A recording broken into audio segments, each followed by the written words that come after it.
Welcome to the Morris Minute-ish podcast, where we explore the people, places, and events that make Alabama the heart of Dixie.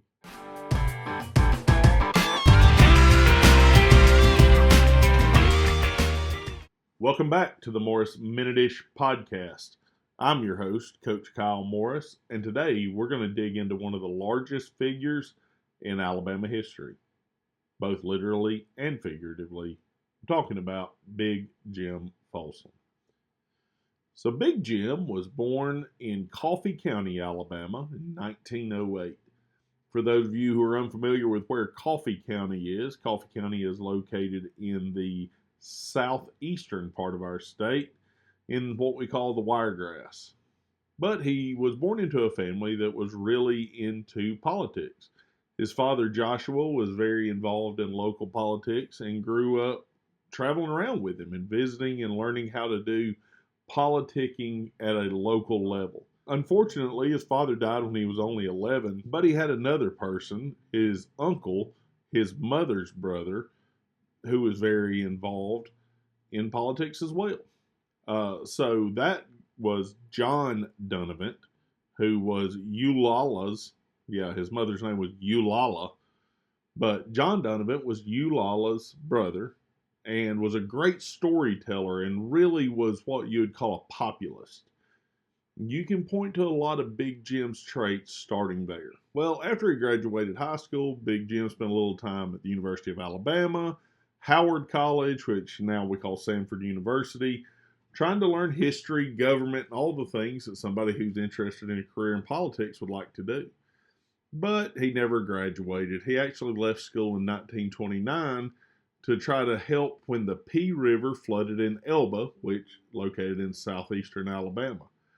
So after he spent some time there, he just decided to go as a merchant sailor and worked with the merchant marines. He spent some time as a sparring partner for boxers and even ended up in New York working as a doorman at a theater. All these things really helped Big Jim understand people were genuinely good at heart, and hardworking people were not getting what they deserved. When you look at his politics and what became of his theory, it really comes back to this time when he's spending time with normal everyday people and seeing where they're falling short and how the government could help them but wasn't. So Big Jim runs his first campaign in 1933 trying to get a place on the Prohibition Council for Alabama. He ran as a wet position. Well, he stayed in that the rest of his life, as you'll later learn. But he spent time campaigning and learning how to campaign. Even though he lost, that started to get his name out there. After that, he moved to Marshall County and worked on a New Deal program they had there. And he did a great job of marketing Big Jim. Maybe not as much the program he was working for, but Big Jim made sure everyone in Marshall County knew who he was. Now, I'm going to take a break here to talk about, Big Jim was 6'8", wore a size 18 shoe, and his personality was bigger than he was.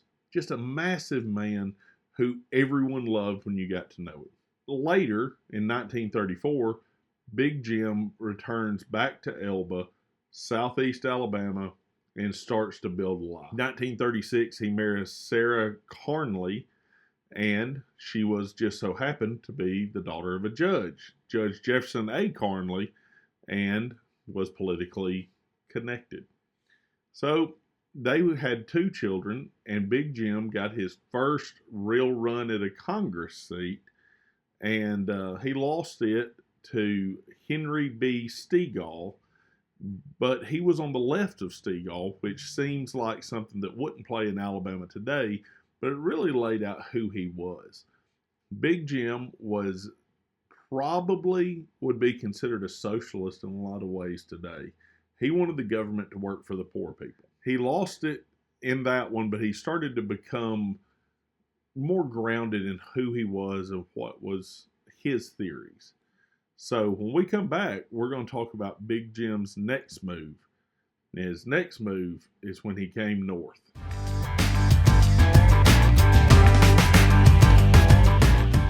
And we're back.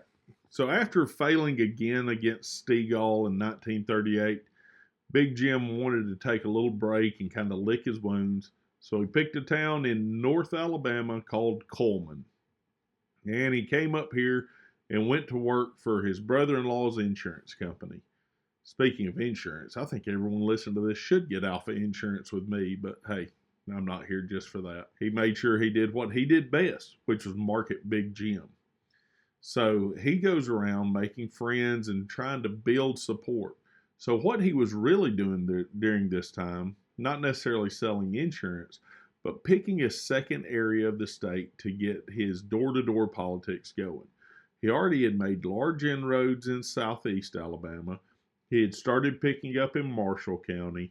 Now he's picking up in Coleman County. So he's getting three distinct areas, but they're all very similar. They're almost all white, filled with small farms, and away from his largest thorn in his side, which is the Black Belt.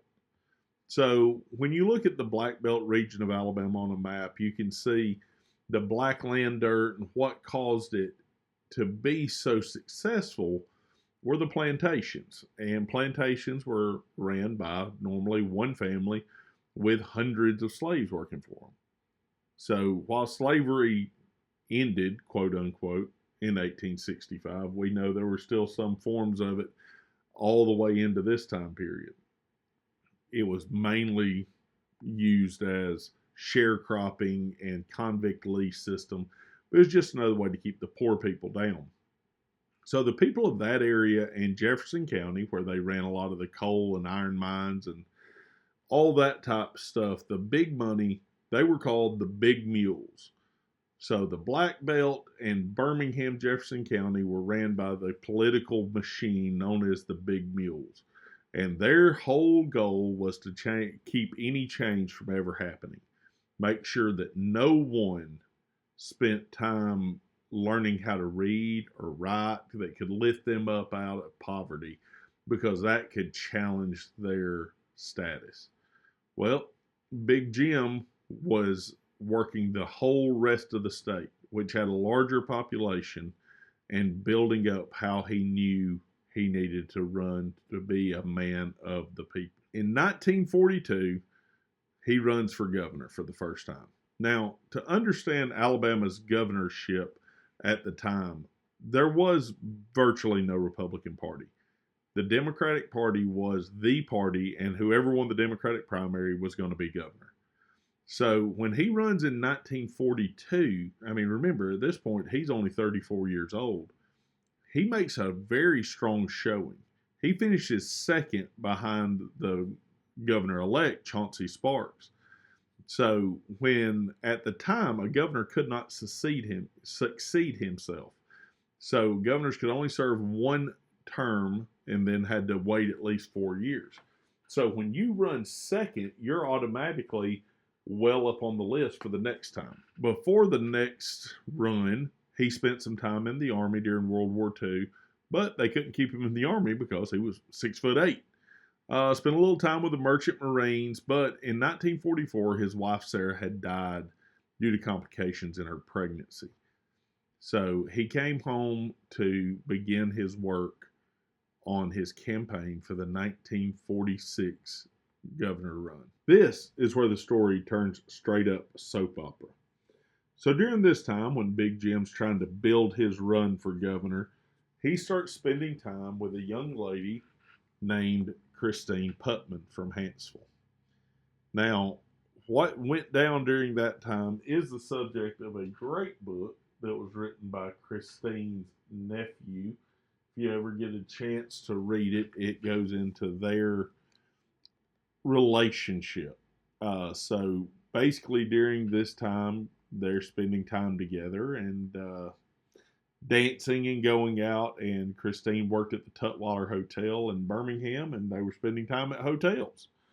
Well, as this progressed, Christine became pregnant, and he had promised to marry her, and all this is going to be just 100% on the up and up. We just have to hold it down until the election. Well, in 1946, he meets Jamel Moore, and she was 20 years his junior, but they start spending time together while Christine's having to hide her pregnancy. She's even had to move to another state to keep the newspapers from finding out. But it's all fine because he just went out with her for political purposes and all this. Well, in 1948, after Christine has given birth to her son, Big Jim marries Jamel, and they proceed to have 7 children. So I think it's important to take this time to say, while I definitely respect who Big Jim was and what he did and what he meant, I mean, there are flaws in all characters, and you can't tell the story without having the flaws to talk about. And that was a big one. After the break, we'll talk about what happens once Big Jim finally wins the governorship.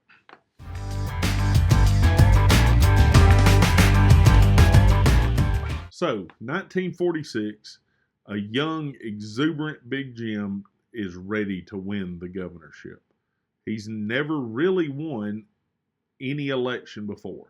The only election he's won was to be a nominee to the Democratic National Party in 1944, where he actually was witness to one of the most important events in American history. And back then, there was actual debate on the floor of the convention.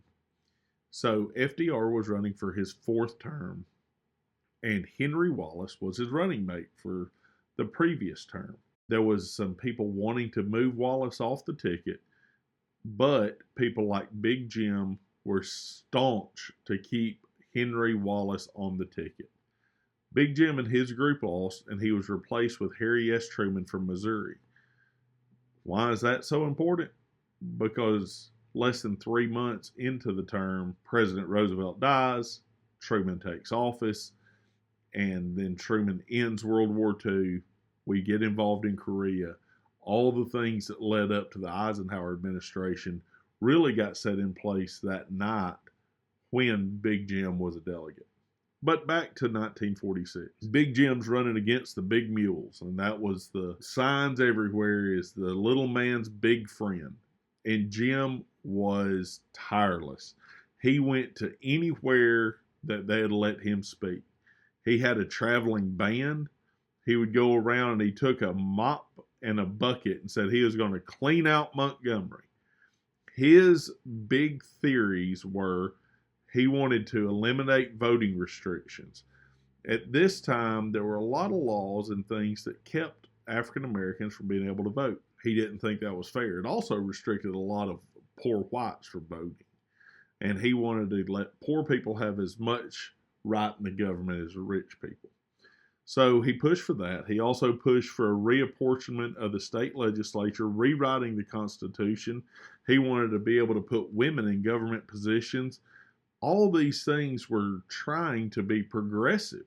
This is a very progressive New Deal Democrat guy running against the big mules of Central and Black Belt Alabama. He wanted to be able to put women on juries. He'd have to have big highways and county roads and be able to connect all the rural areas, and he won. The people in the state, the little people who wanted Big Jim, loved his message, and they did everything they could, and they got Big Jim elected. The problem was they didn't turn out and vote on the legislators.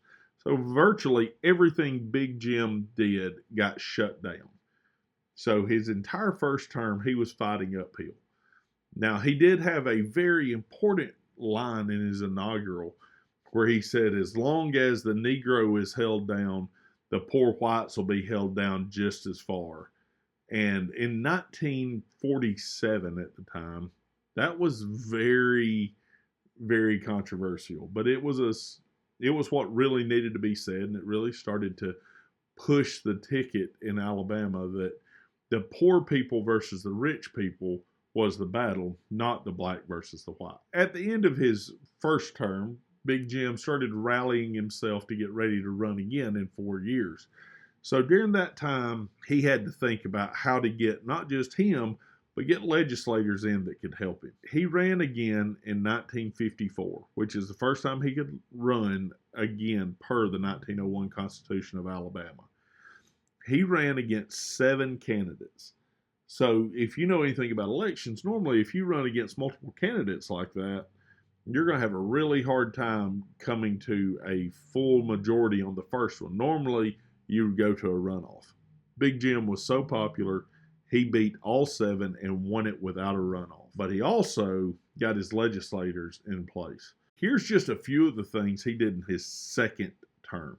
He did a $40 million highway bond issue and did a pension package for the Alabama employees, people who work for the state. He tried to repeal right-to-work laws that were pushing unions out of the state, was not able to do that. He was also very progressive with his politics to African Americans. He commuted more sentences that he felt that black people were being treated unfairly by the judicial system, and he tried his best to pardon all people before they were executed if he could find any way to do it. He was super popular. And as he moved into 1962, it was time for him to try to run for governor again. But this time, another Southeast Alabama son, his former protege, George Wallace, was running. They had a televised debate, and Folsom appeared drunk on stage to the point he couldn't name his children. Now, what happened that night is still subject to debate. Big Jim had always had a problem with alcohol.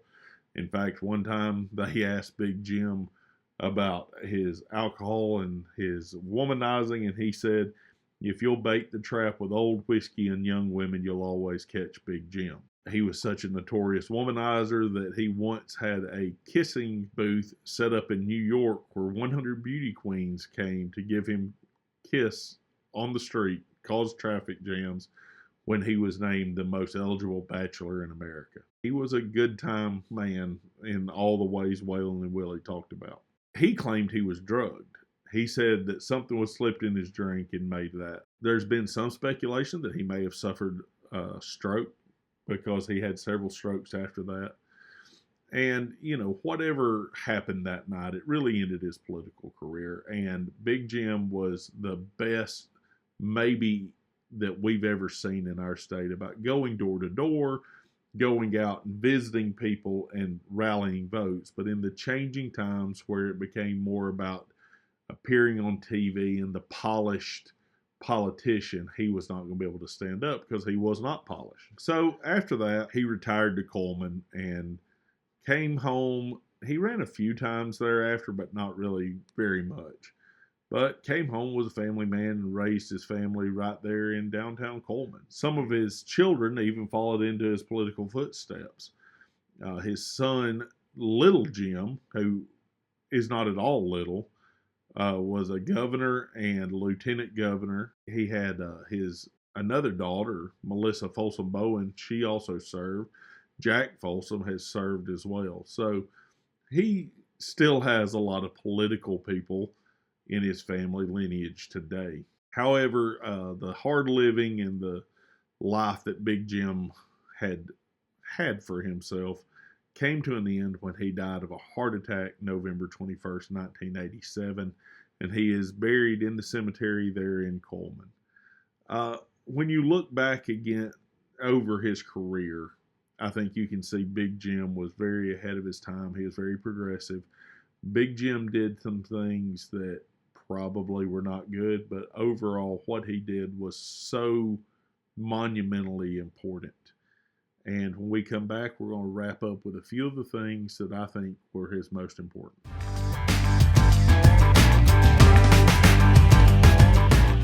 And welcome back. To wrap up here, let's just talk about some of the most important things Big Jim did. I spoke ad nauseum about the importance of his civil rights stances in a time before civil rights even were a thing in the South, and most of America at that. Big Jim always felt like the poor deserved as much of a right as the rich, which, when he was fighting the big mules, was definitely not a popular thought. Another thing he did was he made sure to put money in education. And that's something that really pushed the poor to a higher stance that they didn't have before. See, poor people in Alabama, especially, were not thought to be educated. As soon as they could read or write, they needed to go to work. And Big Jim knew that was never going to lead to success. And he put money in education and raised taxes, doing everything he could to try to help. He even gave old age assistance for teachers, supplemental retirement for state employees, scholarship programs, anything like that that he could help. Was he a perfect man? Absolutely not, but who among us is? When you look at the whole history, I think you can say this. Big Jim is as important to our state and to the South and to America as anyone we've ever had. His policies pushed us from a state ran by a select few of rich black belt and Jefferson County people to a state where the poor were actually able to have a voice. So that's our podcast. If you have any great stories or anything on Big Jim, please make a comment, send me a message. I'd love to hear the thoughts. Any stories about Big Jim are always great. Love to have those as well. We're signing off for the day, and we'll see you again next week.